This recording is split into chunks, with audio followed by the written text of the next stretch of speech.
Pour certaines femmes, un premier allaitement, c'est impossible, c'est impensable. Ce serait bien de pouvoir détacher la notion de performance de la notion de Ah ouais. maternité. C'est De c'est comme juste. si tout s'effaçait au profit du bébé, et ce qui est prévu par l'espèce, hein. Hello!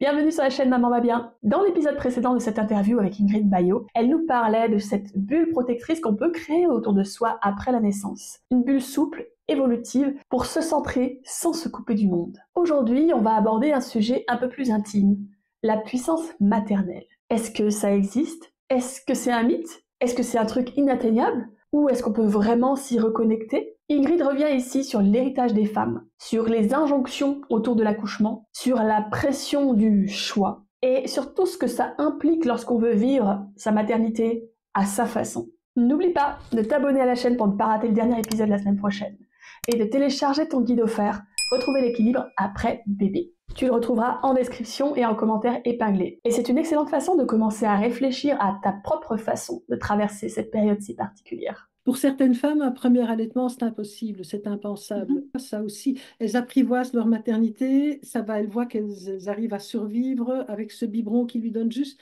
la distance qu'il faut avec leur bébé et elles, parce que sinon, elles seraient beaucoup trop submergées. Et chacune fait des compromis avec des choses qui sont à la fois raisonnables, parce que oui, tout le monde sait que l'allaitement et le lait maternel, c'est mieux, mais des choses qui sont de l'ordre des mouvances du subconscient, tu vois, des mémoires cellulaires, Oui. d'un tas de choses de ce qu'on a hérité de nos lignées, tu sais, moi, je vois bien, j'ai été sage-femme, c'est pas par hasard, parce que ma lignée, par rapport à la maternité, c'est une catastrophe. C'est pas pour rien que je suis sage-femme. Bon, maintenant, il faut aussi se dégager de son histoire personnelle, mais j'ai fait tout un chemin qui m'a amené à la troisième à accoucher à la maison. J'ai pas eu besoin de péridurale. Bon, je suis grande aussi. J'ai eu de la chance, si tu veux aussi, parce qu'il ne faut pas oublier aussi les coups de pas de chance, hein. Commencer par rompre sa poche des os avec un bébé de 4,2 kg, merci la péridurale à un moment donné. Bon, Oh, j'ai eu du bol aussi, d'accord? Mais je vois mes filles sont d'une aisance par rapport à leur maternité. Tu comprends? C'est comme si ouais, j'avais dégagé une partie du chemin. Et pour elles, bah oui, on accouche à la maison avec des sages-femmes. Bon, il y a le service adéquat ici au Québec aussi, hein. Et puis on allait de 2 ans sans se poser de questions. Tu vois, c'est mais pour tu elles, vois, c'est normal. Tu ce que vois? tu donnes là, c'est Oui, peut-être une solution à ce qui s'est passé avant, c'est de dire, en fait, il faut pas, il faudrait, ce serait bien de pouvoir détacher la notion de performance de la notion de ah ouais, maternité. Parce que ouais, c'est pas grave si on n'est pas 100% décomplexé, 100% réconcilié avec notre oui, héritage, c'est ça. 100% détraumatisé. Moi, j'en balance, j'en balade un paquet de traumas encore, j'ai pas tout fini. J'ai pas parlé à toute mon histoire et c'est pas grave. Non? Euh, je pense qu'il est important de se détacher de cette notion-là, de se dire, ok, il faut que ce soit complètement comme ça ou complètement comme ci, bah, ce Non. sera du mieux qu'on peut et c'est déjà Mieux qu'on peut. énorme. C'est ça, Et voilà. comme tu dis, comme tu viens de dire, tu as un peu déblayé le chemin pour tes filles. Et moi, je pense Oui, que c'est un travail. Il faut voir que tout ce que tu as dit, tu l'as très très bien expliqué. On a hérité de plein de dizaines de milliers d'années d'évolution progressive. L'idée, c'est de l'enclencher d'injonction. le changement dans l'autre Oui, sens et de donner en fait un premier step aux prochaines générations qui pourront faire leur propre step, etc., etc. Et de se oui, lâcher un peu la grappe sur le fait de oui, dire, ah bah on a pris conscience de tout ce qu'il fallait faire ou pas, ou ci ou ça. Mais on n'est peut-être pas capable de le faire aujourd'hui, c'est pas grave, on commence, on fait de notre mieux, on se détache un peu de cette notion de performance, de ah oui, il faut oui. absolument qu'on arrête, faut qu'on couche tous à la maison, il faut qu'on fasse que de la péri ou quoi. Non. On arrête ces injonctions de perfection, de Non. processus parfait, optimal et Oui. tout ça, et on accepte que c'est une expérience humaine et que bah, c'est des choses qui se transmettent et qui nécessitent du temps, je pense, à passer dans nos C'est ça, voilà, du temps et puis qu'on avance. Tu sociétés, sais, quoi. il y a des choses que si je devais accoucher demain, Dieu m'en préserve, j'ai plus l'âge, mais je ferais les choses autrement. Tu vois, il y a par rapport à l'allaitement. Écoute, moi, j'ai foiré mon premier allaitement, mais quelque part, est-ce que j'étais prête à allaiter? Si je creuse sincèrement, je ne suis pas sûre. J'ai eu besoin de cette Mhm. étape-là. Tu vois, c'est progressif. L'important, c'est la sincérité de l'élan envers l'enfant, Mhm. l'engagement, et on fait son possible. On ne cherche pas Exactement. à faire l'idéal, on fait son possible avec les cartes qui nous sont données à ce moment-là, des cartes qui viennent de l'extérieur de nous, de l'intérieur de nous, dont une partie qu'on ne maîtrise pas complètement. Ça aussi, avoir cette humilité-là, tu sais, on ne maîtrise pas complètement tout ce qui vient, on ne maîtrise pas toujours les colères qu'on peut ressentir par rapport à Ouais. ses enfants, Les émotions en ras-le-bol général. aigu, tu vois, parce que là, ça arrive à la transition identitaire qui est ton troisième sujet. On est un être humain complet. Actuellement, les femmes peuvent être des êtres humains complets, donc avec leurs talents qui vont s'exprimer à travers la société. Je dis maintenant, mais c'était comme ça à l'origine, hein. Oui. Une tribu avait tout intérêt à valoriser les talents de chacune, hein. Que ce soit pour le chant, pour fumer la viande, pour tanner les peaux, peut-être Chaque pour individu avait sa place dans le groupe, oui. oui, c'est ça, parce qu'on ne va pas gaspiller les talents de quelqu'un. Tandis que dans ces grandes sociétés esclavagistes et hiérarchisées au profit d'une petite élite qui aspire toutes les... hein, bon, on va gaspiller des vies, on va gaspiller des talents. Tu vois, y Mm. compris des hommes du peuple qu'on envoie à la boucherie tous les 50 ans, quoi. Hein, le réarmement démographique. Hein, c'est un mot qui m'a À la militarisation, ça me... hyper... Armée et maternité, c'est un truc qui me... C'est une oui, c'est ça, dissonance quoi. complète. Oui, oui, oui, ça pue, hein. Ça Ah, pue. Oui, c'est ça, voilà. c'est le Tu mot. vois, mais tu comprends aussi pourquoi toutes ces grandes sociétés-là avaient aussi intérêt à saboter l'instinct maternel, à saboter, je vais plutôt dire, les ancrages biologiques des comportements maternels, parce que le mot instinct maternel, je n'ose plus trop en parler parce qu'il a été trop instrumentalisé pour l'utiliser paisiblement. Donc, les ancrages Hmm. biologiques dont je te parlais tout à l'heure, ils ont été sabordés puisqu'on séparait le bébé de sa mère, puisqu'on lui donnait un tas de nourriture au bébé autre que le lait maternel. Donc, les allaitements ne duraient pas très longtemps. Donc, la mortalité infantile augmentait. Donc, les mères s'attachaient moins au bébé. Mais tout ça, tous ces enfants-là, mal maternés, avec des cerveaux sociaux pas très bien, donc bien agressifs et bien apeurés, c'est facile à rendre esclave, hein. Tu vois? Hmm. Donc, c'est tout un système qui tourne sur lui-même pour fabriquer de l'esclavage et de la peur. Et regarde comme c'est facile à faire peur aux gens, quoi. C'est l'expérience de Milgram qui disait que 80% de la population Oui. actuellement n'a pas les ressources pour s'opposer à l'autorité. Alors, je te dis ça, mais regarde l'autorité médicale. Comment est-ce qu'on Oui. s'oppose à l'autorité médicale, quel que soit le sujet? Mon corps, mon choix. En 2020, Mais qu'est-ce comment on le fait? Comment concrètement, une fois qu'on est sur la table d'opération ou la table d'accouchement et que enfin, je l'ai vécu personnellement, du coup, où on a voulu m'imposer m'installer le ballon sans m'expliquer. Alors moi, je suis un peu une tête forte, donc j'ai dit bah non, tu vas m'expliquer d'abord parce que je sais pas ce qu'on avait prévu et je me suis c'est ça. imposée. J'ai demandé à savoir. Mais Ouais. ça demande un sacré caractère pour faire ça à ce moment-là, avec Tu parles du les tubes, ballon pour le les machins. déclenchement? Excuse-moi, de quel Ouais, ballon tu parles? Le déclenchement, ouais, en fait, pour le déclencher. Ouais, ils oui, voulaient le m'installer la déclenchement. sonde urinaire. En fait, ils voulaient m'installer la sonde urinaire. J'ai dit, bah non, mais ils voulaient mettre la sonde urinaire parce D'accord. qu'ils avaient prévu de m'envoyer en césarienne alors que ça n'avait pas été prévu et que je n'avais pas été informée. Donc, ils m'ont dit, on va vous installer la sonde. Et j'ai dit, non. D'abord, vous me dites pourquoi, parce que c'était pas dans le projet. Oui, Mais c'est c'est ça. moi, je sais que j'ai un caractère assez fort, mais je Mhm. me dis, et puis ça faisait déjà 18 heures que j'étais là-bas, enfin, j'ai passé une Oui, nuit infernale. Enfin, oui, voilà, oui. moi je suis quelqu'un qui va poser ça, mais c'est pas du tout à la disponibilité de tout le monde, c'est pas du tout la façon et Non, non. Et c'est comportements vrai. et les caractères de tout le monde. Et quand on n'est pas capable de dire ça, et même, je sais que j'ai été très frontale, très dans la rébellion à ce moment-là, ce qui n'était pas forcément le plus constructif. Comment on Oui. fait Charge mentale, hein. concrètement, effectivement, ah ouais, et comment on Normalement, fait on devrait être concrètement pour respecté. coopérer? Moi, je me Oui. suis pas sentie respectée, donc j'ai pas non plus Ouais. apporter la coopération. Mais comment justement on peut ramener cette coopération qui est nécessaire? Parce que le Oui. médecin, il n'est pas là pour lui faire du mal, mais en même Oui. temps, je suis désolée, quand on me dit, oh bah oui, mais madame, vous avez tellement insisté que moi j'ai raté mon dîner. Ah, pardon, moi j'ai pas mangé pendant 28 heures, ton dîner, je m'en fiche un peu. Désolée, mais c'est pas Oui. le sujet, quoi. Il Oui. y a un Oui. problème, en Oui. fait, une vraie Oui. déconnexion parfois entre les soignants et les mamans, et les uns et les autres ne se sentent pas entendus, écoutés dans leurs besoins et dans leur réalité, et Oui. et Oui. c'est là que vient la violence médicale. Ça et le manque de ressources, évidemment. Et le passif du Et le passif. passif. Et Voilà, il faut bien l'héritage. aussi, bon, pour avoir travaillé en maternité, je peux dire que 80% des mamans n'ont pas la ressource pour dire ce qu'elles veulent. Exactement. Tu vois, et c'est tellement facile de faire peur à ce moment-là, puisqu'on prend, quelque part, il y a le bébé en otage. Ah oui, mais il faut pour votre bébé, quoi.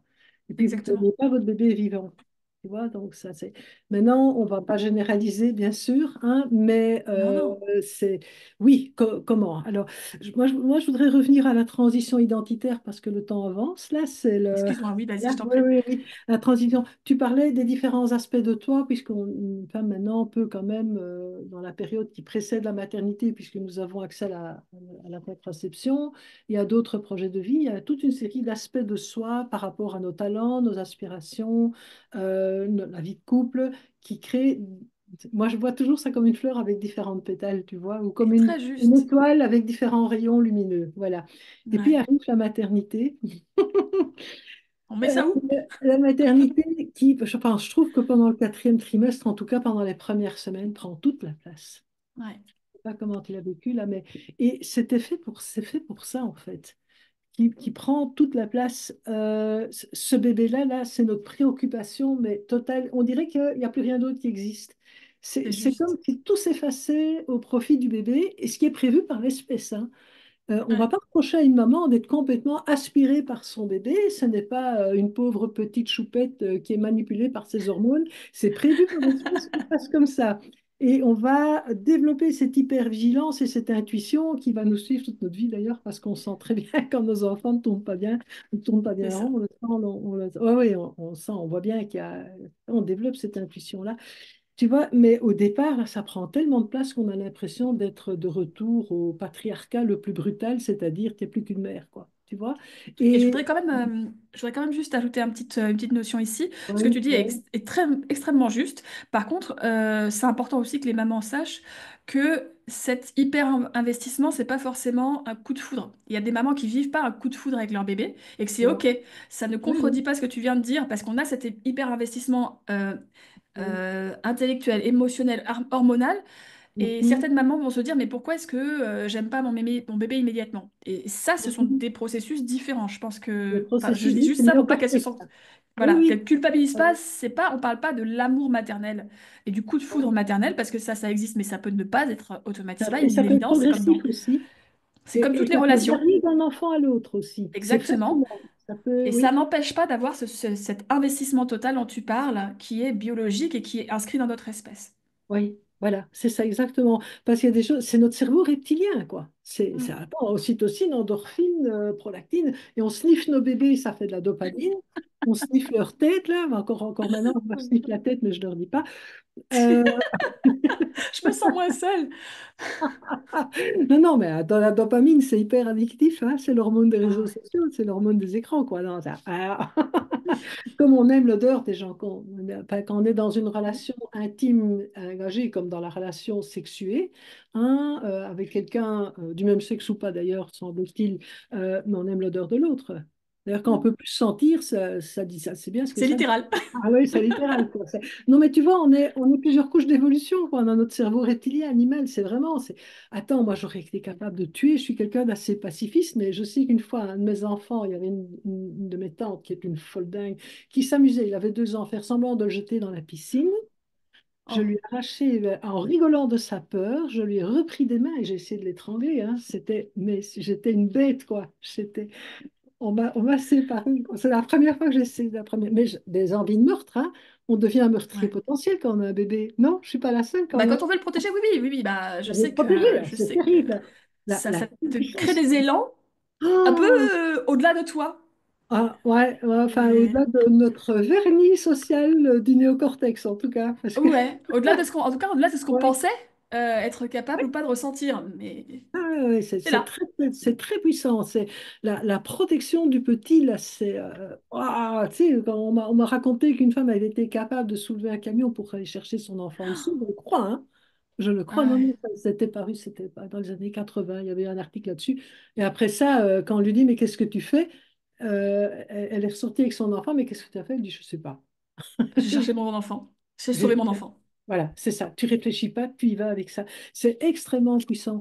Mais, et comme tu dis, l'amour, l'attachement, tout ça, c'est quelque chose qui s'installe, qui peut s'installer très rapidement, comme il peut s'installer petit à petit. Ça va dépendre d'un tas de choses, des hormones de l'accouchement, ça va dépendre de l'aspect de l'enfant aussi. Va J'ai tendance à savoir. dire que c'est comme toutes les relations. Moi, j'ai vraiment Oui, tendance à dire ça. oui, C'est une rencontre, en fait, hein. Donc, il faut admettre que eh ben, ça peut. cliquer tout de suite, ou ça peut demander à ce qu'on apprenne à se connaître et c'est OK parce que c'est une vraie rencontre avec une vraie personne. Avec une vraie personne, c'est ça. Et un bébé n'est pas l'autre. C'est pas vrai que les bébés se ressemblent. Ils ont des réactions différentes. Ils ont des... Et il y en a avec qui ça fit mieux que d'autres, quoi. Tu vois, Mhm. et je le vois aussi avec mes petits-enfants. Il y en a avec qui c'est immédiat. C'est une autoroute entre nous deux. Et d'autres, ouf, il y a une adoption mutuelle qui doit se faire. Ouais. Donc c'est pas vrai que moi, je me méfie des gens qui disent, ah, moi, j'aime bien les petits-enfants. Attends, ça, c'est quelqu'un qui veut lécher le cornet de glace. Ça, c'est pas. Ouais, ouais, ouais. C'est pas une C'est relation là, on n'est pas pas sur une une relation. relation, On tu est sur une, vois. une fétichisation de l'enfant. Oui, c'est ça, voilà, c'est ça. Cet épisode, je sais pas toi, mais moi je le trouve vraiment très très fort. Pas parce qu'on donne des solutions toutes faites, pas du tout, mais parce qu'on met le doigt sur des héritages qu'on porte parfois sans le savoir. Ingrid parle avec beaucoup de clarté et de justesse de ce qu'on appelle puissance, mais qu'on pourrait aussi appeler simplement reconnexion à soi. Et ça, c'est un chemin qui demande du temps, de l'écoute et beaucoup de bienveillance envers soi-même. Dans l'épisode suivant, qui est le dernier de cette série, on va justement parler de cette transformation intérieure que vivent les femmes après la naissance. La transition identitaire. Tu verras, on y parle de fusion, de fatigue, de colère, de retour à soi. Bref, de tout ce qu'on traverse finalement lorsqu'on devient mère. Alors, pense à t'abonner à la chaîne pour ne surtout pas rater ce dernier épisode qui promet d'être vraiment intense et passionnant. Et n'oublie pas de télécharger ton guide offert dans la description. Sur ce, je te dis à bientôt et prends bien soin de toi. Soft wind whispers, stars above.